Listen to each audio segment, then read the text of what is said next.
করিম sir উনি কিন্তু আমাদের এই ফাউন্ডেশনকে সবসময়তেই সহযোগিতা করেন। আর উনি আমাদের মাথার উপরে আছেন। আর সেখান থেকে আমরা যারা আরো কমেন্ট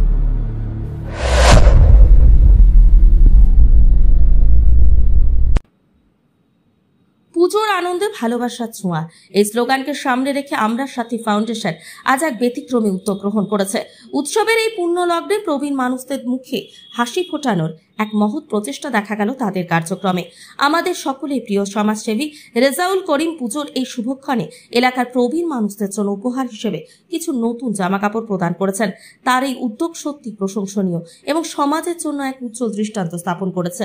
এই মূল্যবান উপহারগুলি প্রবীণদের হাতে তুলে দেন আমরা সাথী ফাউন্ডেশনের প্রতিষ্ঠাতা সানোয়ারা বেগম। তার হাত ধরে শুধু নতুন জামাকাপড়ই নয়, বরং প্রতিটি প্রবীণ মানুষের কাছে পৌঁছে গেছে শ্রদ্ধা, ভালোবাসা আর মমতার এক নির্মল বার্তা। ফাউন্ডেশনের পক্ষ থেকে জানানো হয়েছে, এই ছোট্ট প্রচেষ্টা যদি প্রবীণদের মুখে এক ফোঁটা হাসি ফোটাতে পারে, তবেই তাদের কাজ সার্থক বলে মনে করবে আমরা সাথী ফাউন্ডেশন। আজ আমরা সাথী ফাউন্ডেশনের উদ্যোগে আমরা কিছু দুর্গাপুজো উৎসবে কিছু বস্ত্র তুলে দিলাম। আমাদের আমরা সাথী ফাউন্ডেশন আপনারা সকলেই জানেন যে আমরা কিন্তু গরিব দুস্থ পরিবারকে নিয়ে কাজ করি।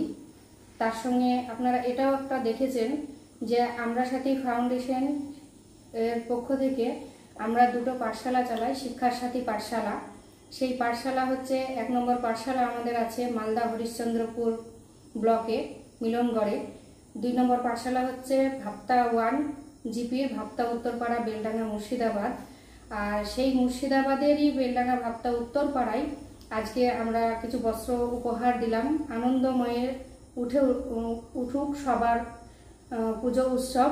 সেই পুজো উৎসবেই আমরা আজকে সকলকে যে আজকে বস্ত্র দান করে বা বস্ত্র উপহার দিয়ে আমরাও নিজে গর্বিত। এমন উদ্যোগ নিঃসন্দেহে সমাজের সকল স্তরে ইতিবাচক প্রভাব ফেলে। আমরা সাথী ফাউন্ডেশনের এই ধরনের উদ্যোগ সত্যি প্রশংসার যোগ্য। তাদের এই মানবিকতা এবং সামাজিক দায়বদ্ধতা সমাজের অন্যান্য সংস্থা ও ব্যক্তিদেরও অনুপ্রাণিত করবে। ব্যুরো রিপোর্ট, বার্তাবাহী নিউজ।